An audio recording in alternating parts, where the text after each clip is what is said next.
ladies and gentlemen. The story you are about to hear is true. Only the names have been changed to protect the innocent. Fatima Cigarettes, best of long cigarettes, brings you Dragnet.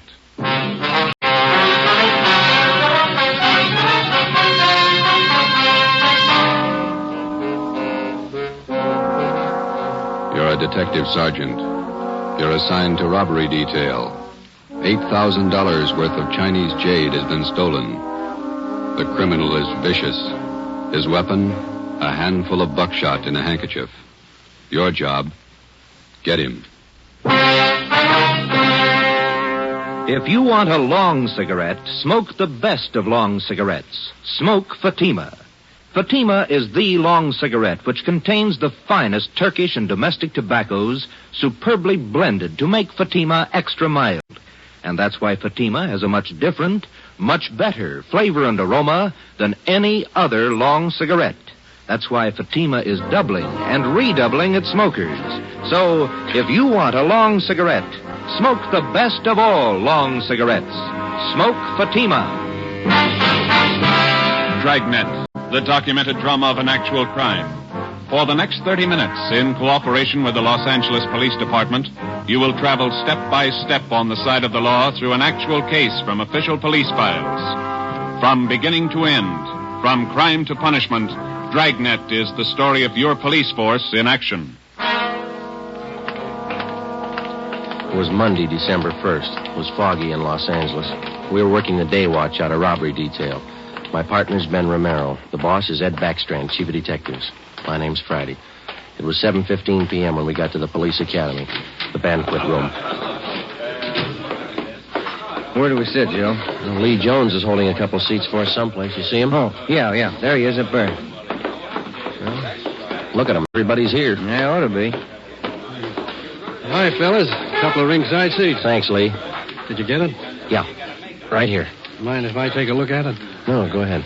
How come it didn't get wrapped as a gift? No time. A gift box would have been nice.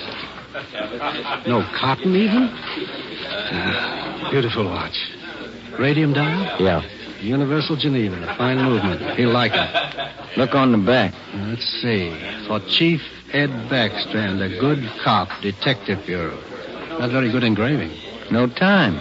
I didn't think the old man really meant it. 26 years. You get tired after 26 years. You've been at it 25, Lee. Oh, don't look at me like that. I got a book to finish. 23 chapters. How many chapters you got, Fanny? 2. How long you been writing it? 2 years.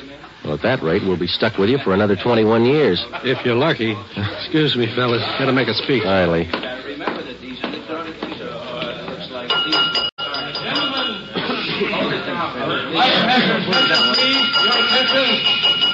To get the proceedings underway here, before we introduce the man of the hour, I'd like to pass along a little story you might get a kick out of.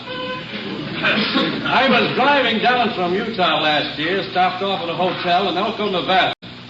When I went up to register for my room, there was an Indian ahead of me. The clerk asked this Indian fella to sign his name, and the clerk handed him a pen. The Indian made an X on the book. The clerk looked at him for a minute and said, "Say, aren't you Chief Deerskin? Haven't I seen you in the movies?" The Indian nodded his head and looked a little upset. "Oh," he said. "Oh, he make a lot of movies in Hollywood." The clerk smiled and said, "A lot of people in Elko here like to get your autograph, Chief."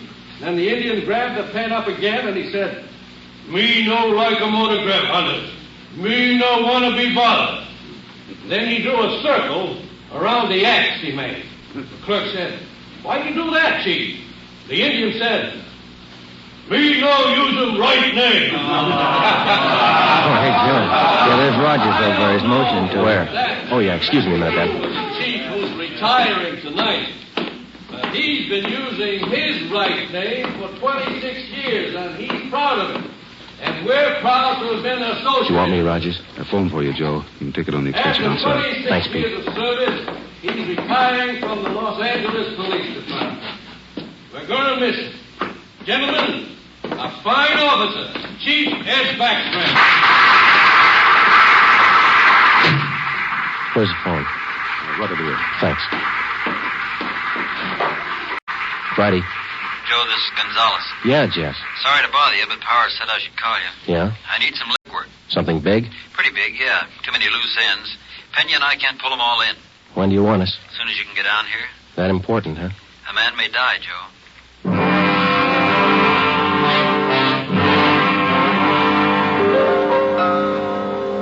Hi, Jess. Got here as soon as we could. Sorry to pull you away. Hello, Romero. Gonzalez, what's up? Come on in here. All right. Here's a report. Not complete yet. Mm-hmm. Chinese fella. Name's George Quan. He's a jeweler, gem cutter. Yeah. Jade expert. Knows as much about jade as anybody on the coast. Uh-huh. Says it happened at 5:30 today on Alvarado near the park. They weren't kidding, were they? They almost killed him. Yeah. Any idea what the weapon was, Jess? I'm not sure. Looks like some sort of blackjack, something homemade. Yeah.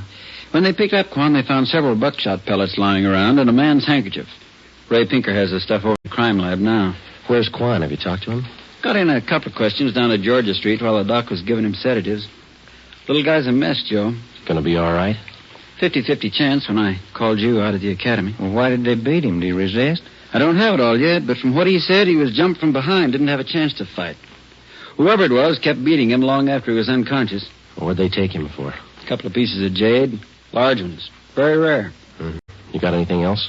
Yeah, we got a star witness, just one. Did you talk to him yet? Just did for an hour and a half. You want to crack at her? Are you having trouble with him? Yeah, little. All right, Pena. Send him in again. Yes, sir. You want to talk some more? 6 years old, Joe. His name was Norman Eugene Fisher, and he was 6 years of age last April. Like all young boys his age, his imagination ran away with him. What would be only a minor detail to an adult witness assumed tremendous proportions in Norman's young mind. He told us his story 3 times. Each time he elaborated a little more until what he claimed was the truth could only have been figments of a small child's imagination. Ben and I, together with Gonzalez and Pena, talked with the boy for another hour. We were getting tired, but Norman enjoyed his position as star witness. Once more, Norman, please, try to remember it as it really happened. It was just like I said. Let me try, Jess. Go ahead, Romero. You did see it happen this afternoon, didn't you, Norman? Yes, sir, I did. Good. Now, you were on your way home from the store. Oh, no, sir. I was running away from a man. He was chasing me. But you just told us, Norman, that you were on your way home from the store. Oh, no, sir. That was yesterday. But you told us. Just a minute, Ben. Norman, how old are you? Next year I'm going to be 21. No, that's not right. 21, that's older than I am. Well, when I am 21, I'm going to get a hot rod. Fastest car in the world. 10,000 miles an hour. Sure you will, but how old are you now? 6, but I'm going to be 21 soon.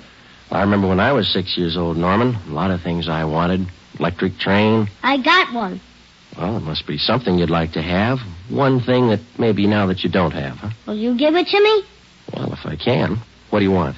I'd like your gun. Well, what do you want a gun for? I want to put people in jail like you guys do. Sometimes it takes more than a gun, Norman. What do you mean?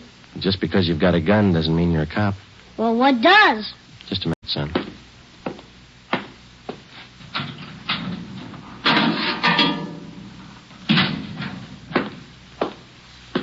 Here you go, Norman. A good cop uses this more than a gun. Gee. It's a real police badge. It's mine. Official? Official. Can I hold it? Go ahead. It's yours. When I wear this, I'm a real detective. Well, that's part of it. The other part is to tell us what you really saw today. Now, how about it, huh? There were 4 men, like I said, and they all had machines. No, wait a minute, Norman. I thought you said you were a detective now. I am. Well, a good detective has to remember exactly what he sees, not something he makes up. It's not very scary that way. No, it's no use, Joe. He can't get his story straight. Oh, yes, I can. I'm a detective now, and I know what happened. All right, Norman, you tell us, huh? I was on my way home from the store. I saw this truck stop down the street. What did the truck look like? I don't know. It was a funny kind of truck. Had a wood back. You mean like a dump truck? Kind of, but it was a small truck. Old kind of car, like he took out the back part and put wood boards like a truck. You mean whoever owned the truck cut the back end out and made it look like a truck, huh? Yeah, that's the way it looked. Anyway, this truck stopped by this Chinese man, and the man got out, and the man started to hit this man.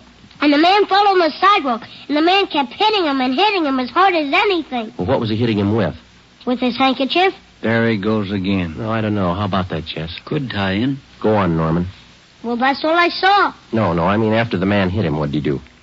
Oh, well, he grabbed a bunch of stuff from this man's pocket, and he went into the truck and he speeded away. Norman, you're a good detective. I want you to think real hard now. Do you know what a license number is? Yeah. Good. Do you think you could remember the numbers on that truck? If I knew what they were, I could. In school, we're just having numbers now. I only know up to 7, but there were 2 7s in it. You getting all this, Jess? Yeah, keep going. Norman, you've helped us a lot. Can you remember what the man on the truck looked like? He had a big head and he looked mean. All right, just one more thing now. Can you remember the color of that truck? It looked black, but the back part had black and white stripes. I don't know how you did it, Joe. Well, what do you think? How about it? Me too. All right, Norman. Your mother's waiting outside for you. You can go home now. You're a real detective. Can I wear my badge now? You bet you can. Okay. Say, Yes, sir? as soon as I arrest somebody, will you put him in jail?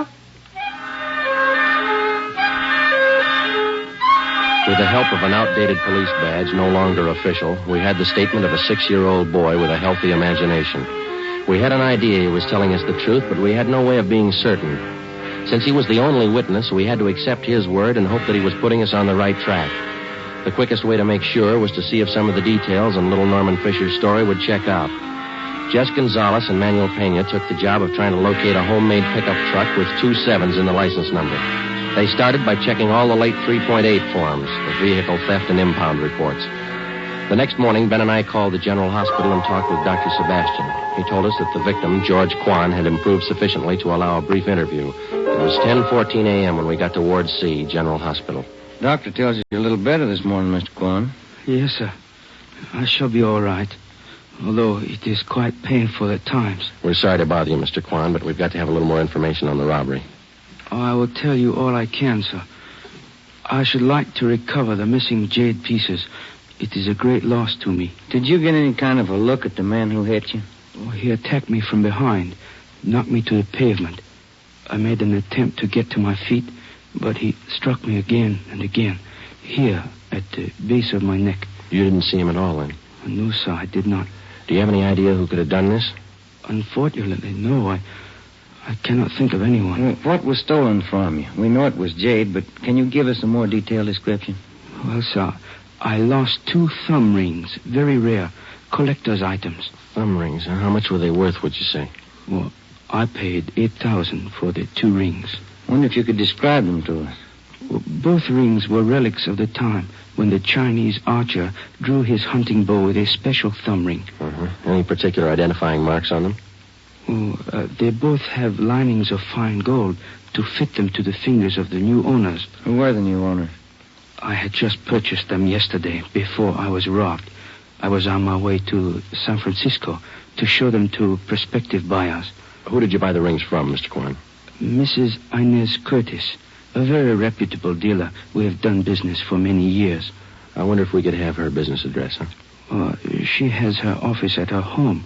It is 1957 Harper Annex off Sunset Boulevard in Beverly Hills. How many people knew that you had the jade on you at that particular time yesterday? Oh, let me see. There were only 2 other buyers present beside Mrs. Curtis. I do not recall their names. They were new to me. Mrs. Curtis would know. Mr. Quan, we know that you're tired. We have just one more question. Certainly.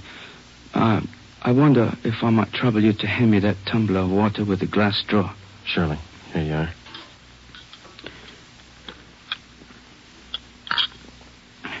Thank you very much. You're welcome. Now, those thumb rings, Mr. Quan, would there be any practical disposition of them other than selling them as they are? Well, hardly, Sergeant. To anyone who really knows the value of jade, it would be unheard of to change them in any way. I see. Well, thank you, Mr. Quan. We'll do our best. You know, Sergeant, we Chinese place a great sentimental value on our jade. We'll do everything we can to recover it. Thank you. May I tell you my favorite quotation on jade? Yes, sir. It is from the writings of Tong Jung Tso. He wrote, "The magic powers of heaven and earth always combine to form perfect result. So the pure essences of hill and water become solidified in precious jade.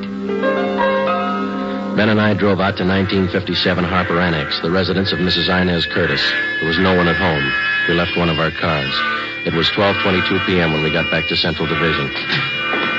Here's a phone message for you, Joe. What's it say? Call Jess Gonzalez. He's out to Wilshire Division. Okay, thanks, Ben.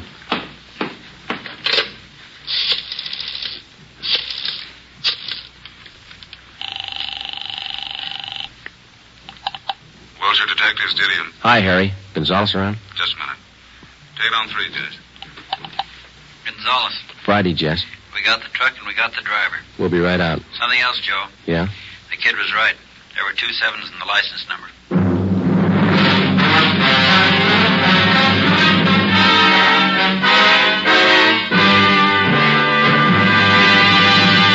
You are listening to Dragnet for the solution to an actual case from official police files. Now, here is a real solution to many of your Christmas shopping problems. If your friends smoke a long cigarette, give the best of long cigarettes, Fatima. Give Fatima for quality. The name Fatima has always stood for the best in cigarette quality. Give Fatima for flavor. Fatima has a much different, much better flavor and aroma than any other long cigarette. Give Fatima. They're extra mild. Yes, Fatima is the long cigarette which contains the finest Turkish and domestic tobaccos blended to make Fatima extra mild. Yes, extra mild. So give Fatima for Christmas in the attractive golden yellow carton. It's the long cigarette that has doubled and redoubled its smokers. More and more smokers every day agree Fatima is the best of all long cigarettes.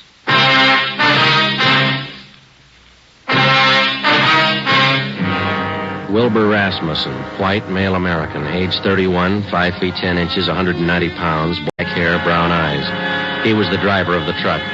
Gonzalez and Pena began by checking through all of the reports of trucks impounded during the past 24 hours. There were 23. Out of those 23, they narrowed it down to 4 possibilities. The third vehicle that they checked fitted the young witness's description of the holdup truck. We still could not be absolutely certain that the impounded truck was the one we were looking for.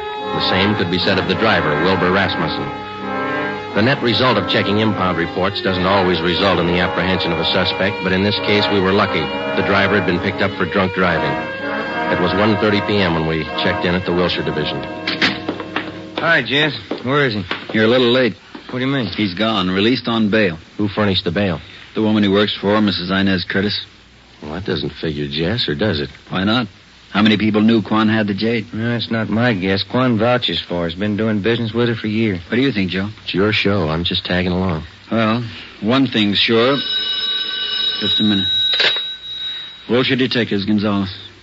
Oh, yeah, Pena. He did? No, meet me back here. Friday and Romero are here. Right. The Fisher kid just identified Rasmussen's picture. The identification of Wilbur Rasmussen by 6-year-old Norman Fisher was far from sufficient to take the case to court. We had to have evidence, lots of it. Rasmussen had been given a thorough shakedown, his apartment and the truck. There was no sign of the stolen jade rings. Gonzalez told us that the truck had come from the U-Drive truck rental on Figueroa Street. We checked with Mr. Crockett at U-Drive.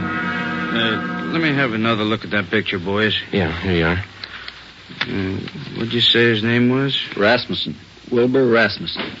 You want to know if he rented a truck from Miss Wayne? Yesterday, maybe the day before. No, not this fella. Never seen him. Before we left U-Drive, we checked over the rental contract on the truck in question. The deposit check for the truck was signed by Mrs. Inez Curtis. The truck was checked out at 6 a.m.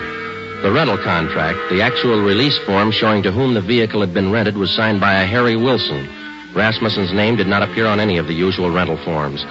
The manager of U-Drive was positive that he had not rented a truck to Rasmussen. We drove out to 1957 Harper Annex. This time we found Mrs. Inez Curtis at home.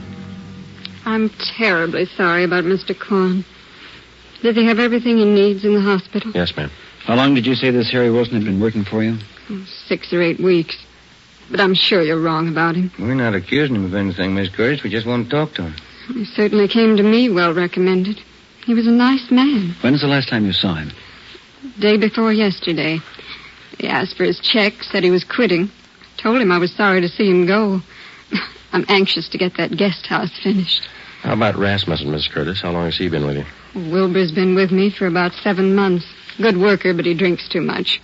Feel sorry for him. You've rented trucks from the U-Drive company right along? Oh, yes, from Mr. Crockett. We had to have a truck to haul our building supplies. I'm saving an awful lot of money contracting this myself. It's a great saving. Yes, ma'am. The deposit on this last rental, did you give that check to Wilson or to Rasmussen? I sent both of them down to pick it up. Like I say, Wilbur's been drinking rather heavily lately, and I think Harry's the better driver of the two. Do you know which one of those men was driving the truck about 5:30 in the afternoon day before yesterday? Well, how would I know that, Sergeant? All I know is that I sent both of them down. I told Harry to drive. Yeah, I see. Miss Curtis, were either of those men present the day you sold the jade rings to Mr. Quan? No, they have nothing to do with my gym business, whatever. Did either of these men know about Mr. Quan's purchase? Well, that's possible. They knew he was here. I'm sure they saw him come in. It's entirely possible that they might have overheard something. When did Mr. Quan leave your house? About 5 o'clock. What time did the two men go after the truck? Oh, they picked that up early in the morning. Mr. Crockett down at U-Drive says that only Harry Wilson checked out the truck. Says he's never seen Rasmussen before. That's entirely possible. Like I say, they might well have made other arrangements. Were there any other people present when Mr. Quan bought that jade? Yes, there were. 2 other buyers. They were bidding for the thumb rings, too. Mr. Quan had the high bid, so I sold them to him. What if we could have their names? Certainly, I'll write them down for you. Miss Curtis, do you have any idea where we might locate Harry Wilson? Well, he told me he was going to Mexico, said he had friends down there. Well, thank you, Miss Curtis. You've been very helpful. Are you sure there isn't anything Mr. Quan needs? Yes, ma'am. 2 jade rings. Mrs. Inez Curtis gave us a detailed description of Harry Wilson. She also gave us the names and addresses of the 2 other buyers who were present when Mr. George Quan made his purchase. We checked them out and found them to be equally as reputable as Mrs. Curtis. They could tell us nothing of the robbery. We went back to the office and got out an APB and a radiogram on Harry Wilson from the description given us by Mrs. Curtis. Stakeouts were maintained at Wilbur Rasmussen's apartment and at the home of Mrs. Inez Curtis. It was 4:30 p.m. when we got to the 2nd floor of the old city jail building, the crime lab. Lee Jones had the evidence laid out for us. Funny thing about the handkerchief, boys. What's that, Lee? The bloodstains. Old ones along with the new ones. How does that figure? We know how the new ones were made when the handkerchief was filled with buckshot and used on Quan. The old ones, hard to tell. How old did you say they were? Well, the handkerchief has been through the laundry a few times. Stains didn't come out. Laundry marks right here. I don't see them. Man used peerless laundry. Infrared marking system. Let me show you. Infrared lamp, Lee? Yeah. There's your marking. Pen you trace it down. Who's it belong to? Man used the name of Harry Wilson. There was nothing to do now but wait for some word on Harry Wilson. The stakeouts continued. We re-questioned Wilbur Rasmussen, and we talked again with Mrs. Curtis and George Quan. It was Tuesday, December the 8th. We checked in for work at 8 a.m. Morning, Jess. Hi, Joe. Where's Ben? Communications, getting the mail. Any word on the new chief of detectives? No, nothing. What's your guess? Oh, I think Thad Brown. A good man. Maybe. Sloan's a good man, too. When you come in yet? Not yet. Why? Maybe you'd like to take a little airplane trip. What do you got? Cheyenne, Wyoming. They picked up Harry Wilson. 2 days later, Thursday, December the 10th, Harry Wilson was returned to the Los Angeles County Jail and booked on suspicion of robbery. We checked with Lieutenant Frank Cunningham in the Record Bureau. From Wilson's fingerprints, he ran a make on him. Harry Wilson was an alias. We found out that he had lengthy records of arrests and jail terms for robbery, burglary, and grand larceny. Mr. Crockett at U-Drive identified Wilson's picture. He was a 2-time loser. It's up to you, Wilson. It can go hard for you or easy. I'm in a spot, huh? You're in the spot. Lay it out for him, Jess. It's all stacked against you, Wilson. We know you rented the truck. You knew Quan was at Mrs. Curtis' house. Your handkerchief was found at the scene of the crime. You wouldn't believe me if I said I didn't do it? With that kind of evidence, how can we? I didn't. I don't know if I can prove it, but I didn't. If you didn't, we'll help you prove it. First, you gotta believe me. You know why. Yeah? I've had it twice. Once more, and I'm in for life. All right, you got it figured. Now what do you got to say? Rasmussen did it. He knocked Quan over. Where were you? Buying my ticket for Cheyenne. I didn't want any part of it. How do you account for that handkerchief? It was mine, but Rasmussen had it. He cut his finger one day on the job. I loaned it to him. Well, that checks. Old bloodstains, new ones. All right, let's pick up Rasmussen. While you're at it, pick up the Curtis dame. She planned it. Wilbur Rasmussen was picked up and brought in. After intense cross-questioning, we confronted him with Harry Wilson's statement. In the face of this testimony, he broke completely. He gave us a full confession implicating Mrs. Inez Curtis. He admitted beating George Quan and taking the Jade thumb rings. He said he received $200 from Mrs. Curtis for the job. He requested that he be allowed to turn state's evidence. Mrs. Inez Curtis was brought to the interrogation room. Of course, you gentlemen have proof to substantiate all these accusations. Yes, ma'am, we have. It better be good. I have a fine lawyer. We've got signed and recorded confessions of Wilson and Rasmussen, the two men who worked for you. Shall we play the recordings for you? That won't be necessary. Miss Curtis, you got $8,000 for those rings. Wasn't that enough? Not when I could make 16, no. Where are the rings now? I'm not going to get life for this, you know. No. Jade doesn't spoil. It'll still be good when I get out. Yeah, but you'll be too old to appreciate it, Miss Curtis. Okay, Penny. That was a funny one. Sure was. How about it? Did you figure it this way, Joe? You don't expect me to answer that, do you?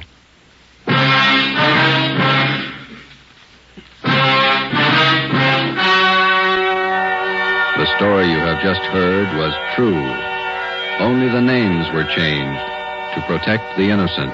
On March 2nd, 1949, trial was held in Superior Court, Department 82, City and County of Los Angeles, State of California. In a moment, the results of that trial. Now, here are authentic reports from all over the country that tell the story of Fatima's sensational increase in popularity. New York Division. Fatima sales up 132%. Chicago Division. Fatima sales up 453%. Los Angeles Division. Fatima sales up 545%. Yes, more and more smokers agree Fatima is the best of long cigarettes. So enjoy Fatima yourself and give extra mild Fatimas for Christmas in the attractive golden yellow carton. Everyone who smokes Fatima says that this great new long cigarette is the best of all long cigarettes.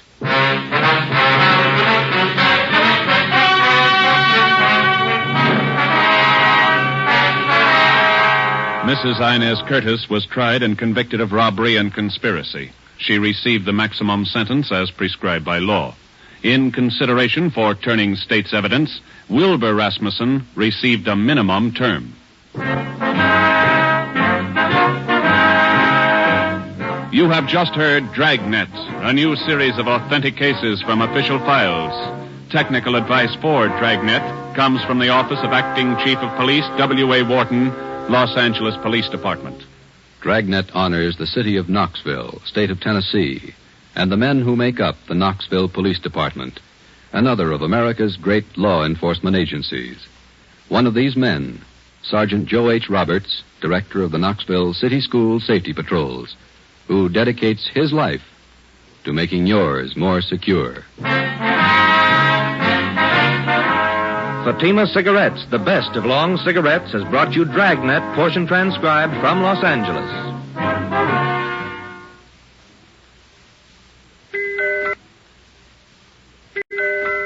Let that merry tune remind you to get him the big Christmas humidor of smooth, sure fresh velvet pipe and cigarette tobacco.